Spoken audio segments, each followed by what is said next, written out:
اب چلتے ہیں اپنے اگلے برج کی طرف جو کہ برج ثور، اور آپ کو بیان کریں گے کہ ان کا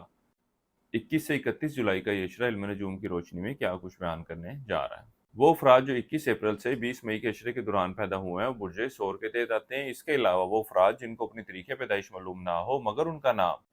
بے واو سے شروع ہوتا ہے تو بھی برج ثور کے تحت آتے ہیں۔ اس عرصے کا یہ وقت برج ثور والوں کے لیے خاصی اہمیت اختیار کرتا ہوا نظر آئے گا، کیونکہ ان کا حاکم تعالیٰ جو ہے اس عشرے کی 23 اور 24 تاریخ کو اپنے اوجی ڈگری پر موجود ہوگا، اور اس وقت کے دوران شادی بیاہ کے حوالے سے، عشق و محبت کے معاملات کے حوالے سے، ازدواجی معاملات میں بہتری کے حوالے سے، خوبصورتی حسن کے حوالے سے، لوگوں کے ساتھ اچھے اور بہتر تعلقات کے قیام کے حوالے سے خصوصی تجویزات تیار کیے جاتے ہیں اور اس وقت سے بھرپور فائدہ اٹھایا جاتا ہے۔ تو آپ لوگ بھی اگر اس سے فائدہ اٹھانا چاہیں تو اس عشرے کے وقت کے دوران اپنے لیے اوج زہرہ کی لو ضرور تیار کروائیے گا، تاکہ ان معاملات کے حوالے سے آپ کے زندگی میں بہتری آ سکے۔ اس کے علاوہ اس عشرے کے وقت کے دوران اس کی تبدیلی کی وجہ سے آپ کو مالی معاملات، مالی صورتحال میں بہتری آتی ہوئی نظر آئے گی، آپ کے رزق کے دروازے کھلتے ہوئے نظر آئیں گے، لوگوں کے ساتھ اچھے اور بہتر تعلقات قائم کرتے ہوئے نظر آئیں گے، لوگوں کے ساتھ باتیں کرنا،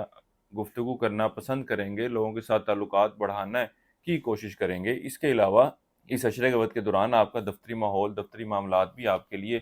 بہتر ہوتے ہوئے نظر آئیں گے، اپنے کولیگز کے ساتھ بھی بہتر اور اچھی انڈرسٹینڈنگ قائم کرتے ہوئے نظر آئیں گے۔ اسی طرح وہ افراد جو روزگار کی تلاش میں ہیں، ان کے لیے بھی اس عشرے کا یہ وقت اوج زہرہ کی پوزیشن کی وجہ سے خاص طور پر بہتری لاتا ہوا نظر آئے گا۔ روزگار کے حصول کے لیے آپ لوگوں کو ضرور کوشش کرنی چاہیے، انشاءاللہ تعالیٰ ایک اچھا اور بہتر روزگار کا سبب بنتا ہوا نظر آتا ہے۔ اس کے ساتھ ہی ساتھ اس عشرے کا یہ وقت بہن بھائیوں کے ساتھ میل ملاقات کی طرف بھی اشارہ کر رہا ہے، آپسی تعلقات میں بہتری آتی ہوئی نظر آئے گی۔ کوئی ناراضگی ہوئی تھی، کوئی تعلقات میں خرابی واقع ہوئی تھی، تو بھی معاملات کو بہتر کرنے کے حوالے سے ایک اچھا وقت ثابت ہونے جا رہا ہے۔ یہ عشرے کا وقت آپ کے اندرون و سفر کے لیے جانے کو ظاہر کر رہا ہے۔ اس کے علاوہ آپ لوگوں کو دوبارہ سے یاد دہانی کراتا جاؤں کہ وہ چند برج جو 60 کا شکار ہوئے ہیں زحل کی اس موومنٹ میں، ان میں آپ لوگوں کا بھی نام آتا ہے۔ آپ کے زائچے کے 12ویں گھر میں زحل آ کے بیٹھا ہے اور اس وقت یہ رجت کی حالت میں موجود ہے۔ 60 کے حوالے سے خصوصی وظائف بھی میں نے آپ کو تب بتائے تھے، اور اس کے حوالے سے لو کی تجویز بھی دی تھی تاکہ معاملات کو بہتر کیا جا سکے۔ اس کی یہاں پہ موجودگی آپ کے مالی معاملات کے حوالے سے ڈسٹربنس لے کر آتی ہے، اونچ نیچ لے کر آتی ہے۔ اس کے علاوہ آپ کے غیر ضروری اخراجات میں اضافہ لے کر آئے گی، آپ کے دشمنوں کی تعداد میں اضافے کا باعث بنے گی، غیر ضروری طور پر آپ دشمنوں کی طرف سے خوف زدہ رہیں گے۔ اس کے علاوہ اگر قانونی معاملات کا شکار ہیں تو بھی آپ کو پریشانی کا سامنا رہے گا، فیصلہ آپ کے حق میں ہوتا ہوا نظر نہیں آئے گا، یا اگر قید وغیرہ کا شکار ہیں تو آپ کی قید میں اضافہ یا ایکسٹینشن، یا اگر رہائی کے حوالے سے کوئی پٹیشن دائر کی ہوئی ہے تو اس کے خارج ہونے کے امکانات بھی ہوتے ہیں۔ وہ افراد جو اسٹاک مارکیٹ، کرپٹو کرنسی یا اس طرح کی دیگر ڈیجیٹل کرنسیز میں ٹریڈنگ کرتے ہیں، اس عشرے کا یہ وقت گو کہ مالی معاملات کے حوالے سے اچھی صورتحال کی نشاندہی کر رہا ہے، لیکن ان لوگوں کو چاہیے کہ ان معاملات کے حوالے سے بہت زیادہ ڈیپلی مت جائیں یا بہت زیادہ پیسے کمانے کے چکر میں مت پڑیں۔ جتنا منافع ہوتا ہے اس کو لے کر سائڈ پر ہو جانا ان کے لیے زیادہ بہتر ہے، کیونکہ یہ جذباتی ہو کر کوئی ایسے ڈیسیجن لیتے ہوئے نظر آئیں گے جس کی وجہ سے یہ ان کا کمایا ہوا رقم، ان کی کمائی ہوئی فائدہ جو ہے وہ کچھ نقصان کی شکل اختیار کر جائے۔ وہ افراد جو عشق و محبت کی معاملات سے وابستہ ہیں، اس عشرے کے وقت دوران یہ ایک دوسرے کے ساتھ میل ملاقات تو کرتے نظر آتے ہیں، لیکن ان لوگوں کو چاہیے کہ آپسی معاملات کے دوران اپنے جذبات کو کنٹرول میں رکھیں، ورنہ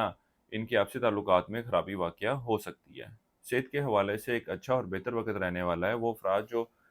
مستقل بیماری کا شکار ہیں، اس عشرے کے وقت کے دوران اللہ کے فضل و کرم سے یہ بھی صحت یاب ہوتے ہوئے نظر آ رہے ہیں۔ ننیالی رشتہ داروں سے بھی اچھے اور بہتر تعلقات کے قیام کے نشاندہی ہو رہی ہے۔ وہ افراد جو رشتے کی تلاش میں ہیں، اس عشرے کا وقت ان معاملات کے حوالے سے کوئی مثبت صورتحال کی نشاندہی نہیں کر رہا۔ اگر آپ لوگ کوشش کرتے بھی ہیں تو کوئی اچھا اور بہتر رشتہ اس وقت کے دوران آپ کو ملتا ہوا نظر نہیں آ رہا۔ بیرون ملک جانے کے حوالے سے برج ثور والوں کا یہ وقت اتنی کوئی پوزیٹیو صورتحال کی نشاندہی نہیں کر رہا کہ جس میں ہم یہ کہہ سکیں کہ اگر یہ اپلائی کرتے ہیں تو بآسانی ان کے معاملات جو ہیں وہ طے پاتے ہوئے نظر آئیں گے۔ ایک تو یہ خود بھی ڈیلے کریں گے معاملات کو لے کر، دوسرا جس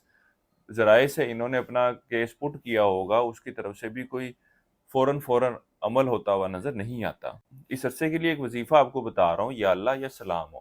3 تسمیہ آپ نے اسی کرنی ہے روزانہ عشاء کی نماز کے بعد، اور اپنے معاملات میں بہتری کے لیے دعا کریں۔ ہماری یہ ویڈیو آپ کو پسند آئی ہو تو اپنے دوستوں کے ساتھ ضرور شیئر کیجیے گا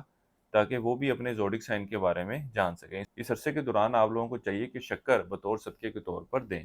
کسی بھی مثبت کام کا آغاز کرنا چاہتے ہوں تو اس عرصے کی 23 اور 28 تاریخ کا انتخاب کریں۔ اس عرصے کی 31 تاریخ کے دوران آپ لوگوں کو کوئی بھی قدم اٹھانے کے حوالے سے، کوئی بھی فیصلہ لینے کے حوالے سے، کوئی بھی اقدام کرنے کے حوالے سے، کوئی بھی خریداری کرنے کے حوالے سے انتہائی سوچ و بچار کرنے کی ضرورت ہے، کیونکہ آپ 31 تاریخ کے دوران کوئی غلط فیصلہ لیتے ہوئے نظر آئیں گے، یا یوں کہا جا سکتا ہے کہ فیصلہ لینے کے حوالے سے، کسی ڈیل میں جانے کے حوالے سے 31 جولائی کا وقت آپ لوگوں کے لیے بہتر رہنے والا نہیں ہے۔ کاروباری افراد کے کام میں بھی اس عشرے کے وقت کے دوران کچھ اونچ نیچ کا سامنا رہے گا۔ اس کے علاوہ اس عشرے کے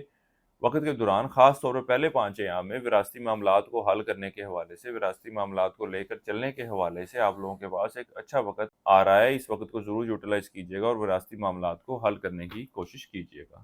بوجھے شور والوں کے لیے اب تک اتنا ہی۔ اللہ حافظ۔